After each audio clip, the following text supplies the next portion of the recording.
Tá, não aperta, vai lá, desce, desce com ela, desce devagar. Vai segurando isso, desse jeitinho. Tchau. Tchau, Carla. Tchau.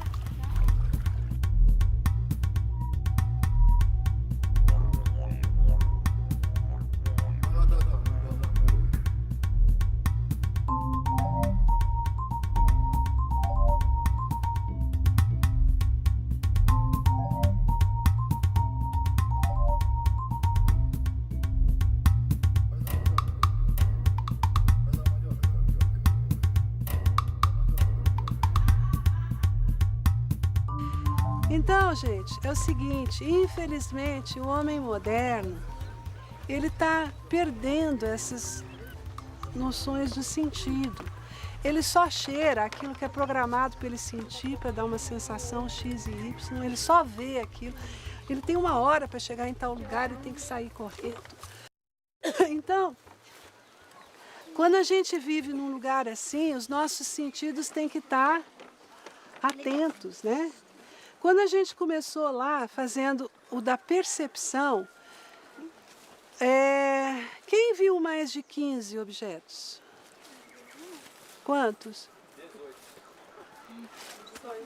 18. Vamos contar quantos tinham lá? Ó, 1, 2, 17, não vi. 18, 19, não vi.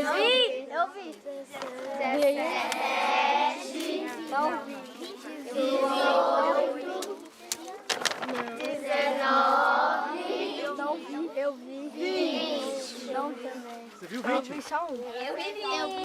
porque eles eram, né? Hoje não são mais, ainda são animais caçados, são os herbívoros, é o veado, eram as zebras, né? E eles se alimentam de grama, a grama de capim, né? O capim geralmente dá em áreas abertas, sem muito obstáculo. Vocês veem aqueles filmes da África, né? Aquelas planícies cheias de zebra, de veado, de coisa pastando. E a orelha ali, ó. Por quê? Porque eles têm que se defender do predador, que é aquele outro que mora em locais como esse.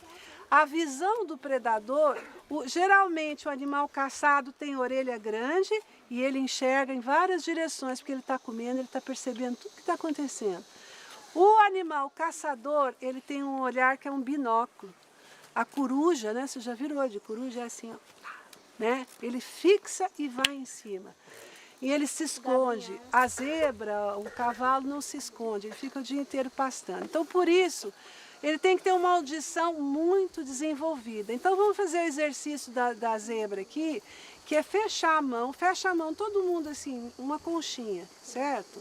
Não faz assim, não. Certo? E se eu colocar a mão aqui assim, e eu virar para onde eu quero escutar, o som vai aumentar. Se eu fizer assim, eu vou escutar para trás, né, como eles fazem, só que tem que ficar quieto. Não fechem o ouvido, não faz assim, ó, deixa a mão do lado aqui, assim.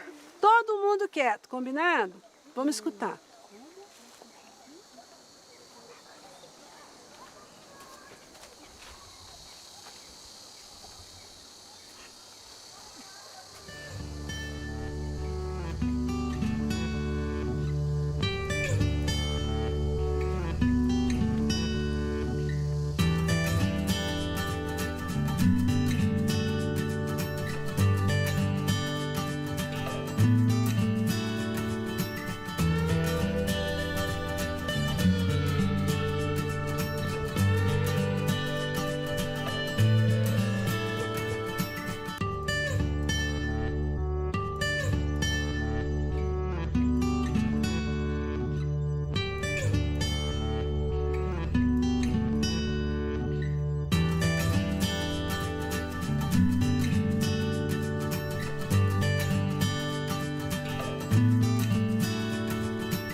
Então, o importante para a gente foi, primeiro, fazer as pessoas terem um vínculo afetivo com o lugar visitado.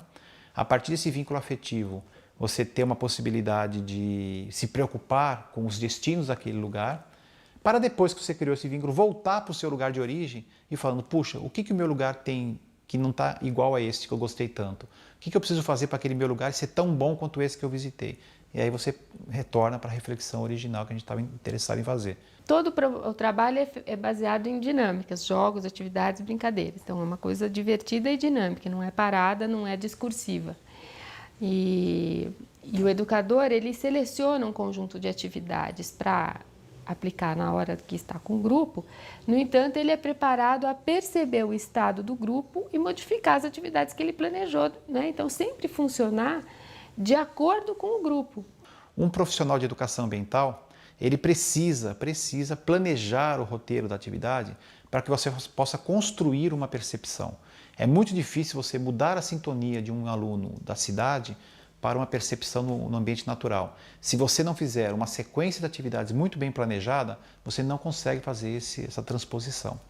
Então, o que a gente procurou estudar esse tempo todo e fomos adequando o tempo todo a nossa metodologia foi encontrar brincadeiras, exercícios, atividades, lugares, pessoas com quais os alunos tinham que travar conhecimento e contato para que a gente pudesse ter um começo, meio e fim desse processo todo. Então, todo o nosso trabalho, ele não é voltado à informação, mas existe uma informação que se processa no corpo pela experiência que os estudantes vão ter com a natureza. E são coisas que, quando é o corpo que aprende, ele não esquece. O docente, o professor que está na rede de ensino, assim como eu também, tivemos uma formação cartesiana, fragmentada e, portanto, especializada. Cada um de nós é especialista numa coisa. Para fazer educação ambiental, a gente tem que se livrar da especialização e partir para a generalização. Perceber as interligações que existem entre as coisas. Isso é muito difícil para quem está na sala de aula, porque nos é exigido lá na sala de aula justamente o trabalho da especialidade. Então, um profissional na rede de ensino que queira trabalhar com educação ambiental, ele tem que procurar, primeiro, os colegas das outras áreas, o trabalho tem que ser interdisciplinar, tem que ser em cima de projetos e tem que ser o mínimo possível calcado em conteúdos conceituais. É muito mais interessante a percepção da realidade, o debate, a sensibilidade que o aluno possa ter no contato com o ambiente natural do que propriamente os conteúdos que serão trabalhados.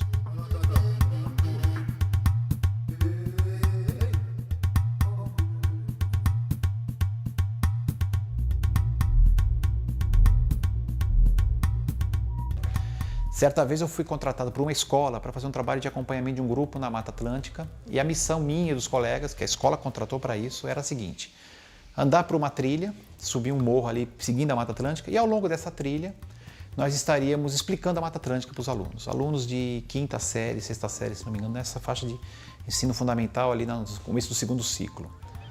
Então os meninos tinham ali 10 anos, 11 anos, por aí. Então, conforme combinado, fui até a escola, tinha realmente um ônibus esperando, a gente botou os meninos no ônibus, descemos a serra, foi em direção ao litoral de Paulista, na região do município de Bertioga. De fato, lá tinha um parque onde estava uma trilha. E a nossa missão era a seguinte: subir a trilha, explicar tudo para os meninos. Ao chegar no alto da trilha, depois que a gente explicou toda a Mata Atlântica, segundo nos informaram, haveria um biólogo ao lado de um prédio que era um museu de fauna e flora típica da Mata Atlântica. Esse biólogo estaria esperando os alunos para dentro desse museu, tem animais empalhados. E a gente subiu com os meus meninos, fomos explicando o solo, a mata, os pássaros, fomos explicando tudo que era encomenda. Quando chegamos ali no alto, realmente tinha o prédiozinho, ali uma casinha, que era o Museu de Zoologia e Botânica da instituição que estava recebendo a gente ali, um biólogo na porta aguardando os meninos para explicar dentro daquele prédio as plantas e os animais que vivem na Mata Atlântica. Só que houve um pequeno problema. Ao lado desse prédio, e eu estou contando de um grupo de estudantes que saiu aqui da cidade de São Paulo, grande metrópole. Ao lado desse prédio tinha uma mangueira enorme, linda, maravilhosa, muito antiga, e nessa mangueira tinha uma corda e um balanço pendurado, um balanço com um pedacinho de pau, uma corda, só isso. E esses meninos, quando viram essa árvore, ficaram alucinados, correram todos e se empurraram, e agora sou eu, ficaram todos querendo brincar naquela balança, mas alucinados mesmo. Provavelmente muitos nunca tinham visto uma balança numa árvore. E eu e os colegas desesperados, porque a gente tinha uma encomenda, tirando aqueles meninos, vamos pessoal, não, vamos embora, e botamos para dentro do prédio. Depois aquela away todo, botamos para dentro do prédio para o biólogo realmente explicar. E ele explicou os passos, eles anotaram e dali nós fomos embora. Esse é um episódio interessante para eu dar a mensagem para os educadores. Refletindo sobre isso, depois que nós voltamos na escola, é que a gente percebeu a oportunidade que nós perdemos de fazer educação ambiental. Provavelmente, na vida daqueles meninos, para eles se lembrarem para o futuro, aquela balança era muito mais importante do que qualquer outra coisa que aquele biólogo pudesse explicar naquele museu. Não que não fosse interessante o museu, era muito interessante, tinha coisas fantásticas ali. Mas fazer educação ambiental, às vezes, é se deixar levar por esse inesperado. Quer dizer, é ter a noção de que um pequeno inesperado pode ser o momento educativo. E na escola, às vezes, a gente não tem essa clareza. A gente, como eu e os colegas, naquele momento nós não tivemos essa clareza. Era importante o conteúdo. Tiramos os meninos da balança e botamos para dentro do prédio.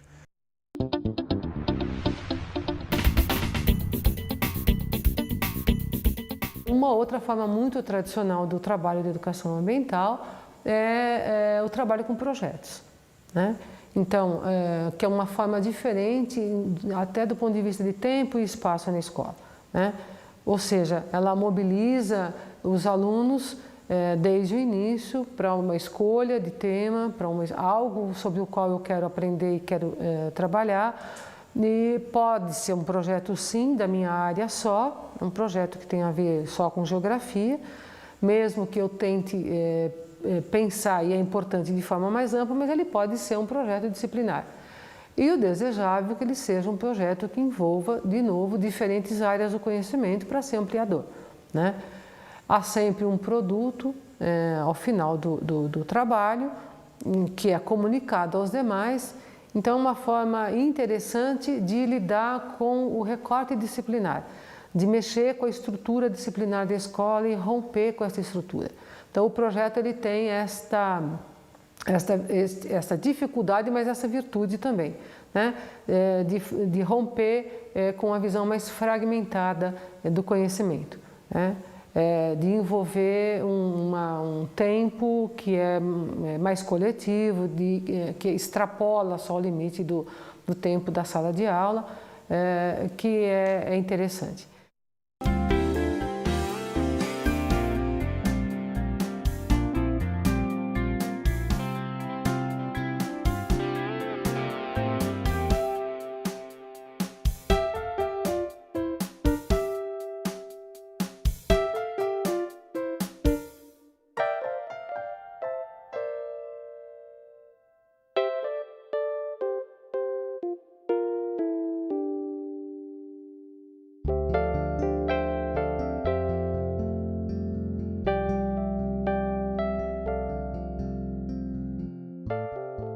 No primeiro momento, nós tratamos de seduzir os professores da escola, que são os grandes mobilizadores.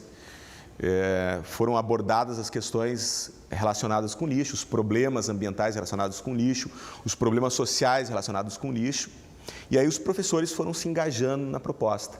A partir do momento que os professores se engajaram na proposta, eles levaram a proposta para a sala de aula, a proposta se tornou interdisciplinar. A primeira experiência de coleta seletiva na cidade de Gravataí começou na nossa escola em 2002. E fomos muito gratos encontrar lá com o professor Nilson, enfim, e a Fundação Bradesco, na escola, uma parceria para lixo zero, eles chamando de lixo zero e nós coleta seletiva, né? Então nós aí começamos a trabalhar, primeiramente com os alunos, né, com os grupos de alunos, na comunidade no Parque dos Anjos. Foi onde começou esse projeto e onde nasceu o coleta seletivo, que a gente chama aqui no município de Gravataí, né? Hoje uma boa parte da cidade é atendida, outras escolas e empresas aderiram ao projeto, e o projeto como um todo, o programa como um todo, sustenta 46 famílias carentes de 2 grupos de catadores lá no distrito de Santa Tecla, onde está instalado o aterro sanitário. A gente traz para a discussão e para o debate, e aí vão surgindo as ideias de cada um. Cada professor vai dando a sua ideia, vai dando sua opinião sobre essa realidade que ele está vivenciando na sala de aula, e a gente consegue daí, conjuntamente, elaborar as ações. Então, eu vejo que o professor se compromete quando ele é trazido para a discussão. É um projeto que todas as disciplinas abraçam, né? Existe um comprometimento de todas as disciplinas, né? Independentemente de estar focado, digamos, no conteúdo normal, né? Porque a gente pode trabalhar, como a gente trabalhou em educação artística, em arte trabalha bastante, né? Geografia, história, ciências, português com os textos que eles elaboram, matemática mesmo, a gente, matemática com educação ambiental, o que tem a ver? Tem tudo a ver. Não, a gente começou a constatação da quantidade de lixo produzido em sala, né? Nas lixeiras, na porta, ficavam várias buchinhas de papéis. E a gente começou a fazer uma conscientização com eles, né? Por que esse lixo? Onde queria esse lixo? Se na escola estava produzindo isso, em casa quanto se produzia de lixo? Onde iria esse lixo? Né? Começamos a fazer projeção assim, da população da cidade, produzindo um lixo semelhante, né? A quantidade semelhante que eles produziriam por dia, quantidade de produção de lixo por pessoa, né? Por dia. E aí começamos a verificar a dimensão disso. E a disciplina de matemática fez o cálculo de quantas árvores estavam sendo cortadas mensalmente para produzir aquelas buchinhas de papel. A gente chegou num número, né, que para os alunos foi estarrecedor, né? Quantas árvores jogavam fora por ano. Depois a gente fez o tempo de decomposição de cada lixo, a história, né, das embalagens, como é que era antes e como é que era em alguns países eram diferentes daqui. Eu acho que é o foco direto da geografia, trabalhar com a questão ambiental, porque nós trabalhamos o espaço geográfico, e o espaço geográfico está em tudo que o aluno faz. Como a gente trabalha muito com a sexta série, com a parte de seres vivos e especificamente com árvores, com vegetais, né? Isso desencadeou se trabalhar qual é o tipo de árvore que se usa para fabricar o papel, quantas árvores são necessárias, quanto papel se tira de uma árvore, né?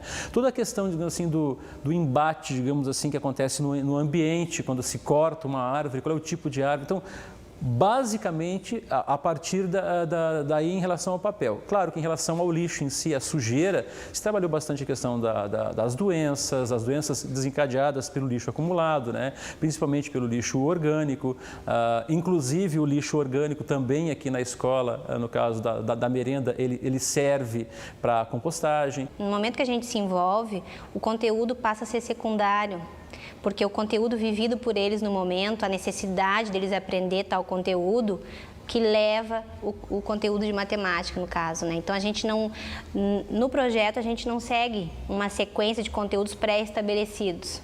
Ao longo do projeto, esses conteúdos vêm vindo, né? Então, entrou conteúdos assim, por exemplo, que se trabalhava na 7ª série, na 5ª série nós desenvolvemos porque eles tiveram necessidade durante o projeto de trabalhar aquele conteúdo. Quando nós sentimos que havia se materializado a condição ideal para que eles pudessem se tornar também atores do processo, então eles foram à rua.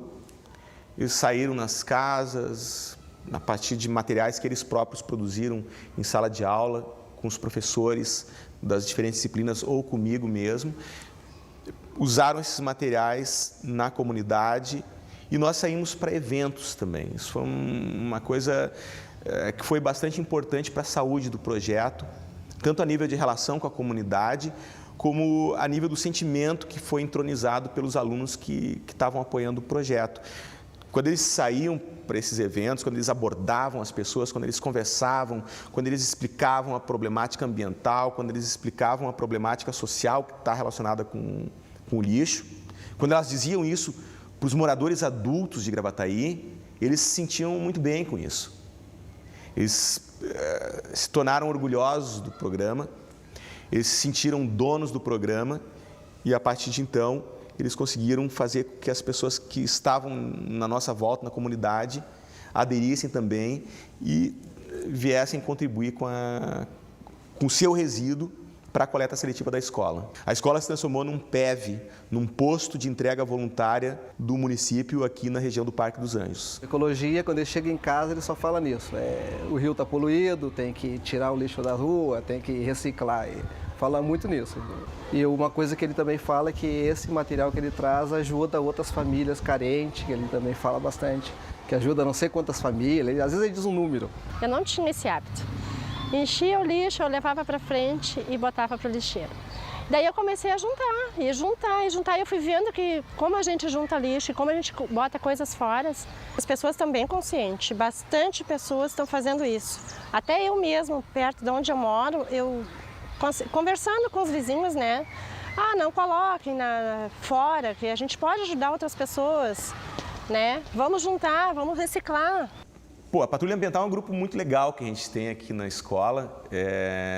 São alunos extremamente engajados, são alunos alegres com atividade, com atuação ambiental. A primeira coisa importante da rotina deles é esse debate permanente. Nós estarmos em permanente debate para entendermos as questões ambientais, estarmos atualizados com a problemática. Né? Terceira D. Terceira D. Natália vai ler as propostas, então. Tá bom, Natália. Vamos lá, lendo as propostas. Realizar uma campanha com os colegas para conscientizá-los a manter o nosso ambiente limpo, principalmente após o lanche ou recreio. Segundo, preservar as árvores devido à sua importância e plantar um número significativo de plantas. Terceira, colocar 2 lixeiras nas salas de aula para a separação correta dos lixos. Mas além desse debate, isso é a parte que substancia teoricamente o projeto, além desse debate eles têm, claro, uma rotina de trabalhos práticos dentro da escola, que consiste na entrada em sala de aula, na abordagem dos colegas, no convencimento, na sedução, e a parte pragmática mesmo, que é juntar o resíduo, é separar o resíduo, é colocar ele no local de disposição final, é fazer a limpeza do pátio da escola, fazer os trabalhos em horta permacultural, que é a outra parte do lixo zero na escola, o resíduo orgânico, que é aquele resíduo que não pode ser reciclado. Uma boa parte dele vai para um suinocultor, que é parceiro da escola, e uma outra parte vai para uma composteira, que é usada na horta e na merenda escolar. Então, eles fazem esse trabalho também. Eles levam material para a composteira, eles preparam o composto, eles fazem o plantio na horta, a capina, a colheita do material. Portanto, os patrulheiros fizeram, antes de nós virmos aqui para a sala, a primeira etapa. Eles rasgaram o papel, né, e amassaram bem dentro da água para o papel ficar fofinho, para não queimar o liquidificador.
O que não é aproveitado vai pro rejeito, ó. Daí a gente varre a mesa assim, ó. Então dá para trabalhar os dois. Cada um deles vai trabalhar. O papel vai fazer as 10 tipos de separação, o plástico 7 tipos do mole, mais 14 tipos do duro. Esses fardos que estão prontos aqui, ó. Cada um desses aqui mais ou menos tá 170 quilos, 160 quilos. Vocês todos juntos pesam 2 fardos desses de material. Como é que vocês carregam eles? Hein, como vocês carregam eles? Temos o elevador, né? Atacando a bauxita, os outros minérios e assim por diante. Isso é um lado do problema. O outro lado do problema é a destinação final que nós damos para isso. Quando nós pegamos esses materiais e levamos para um aterro sanitário, como nós estamos vendo aqui do lado, nós estamos simplesmente botando fora esse material. Um aterro sanitário não é uma coisa tão legal assim. Ele é melhor do que um lixão, mas é uma maneira um pouco mais civilizada de nós botarmos matéria-prima fora.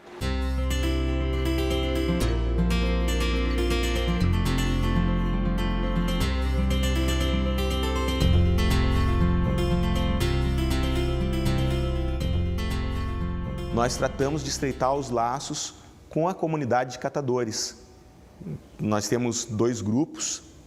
Um grupo é um grupo local mesmo, que eram aqueles catadores que já viviam sobre o aterro. E o outro grupo é um grupo organizado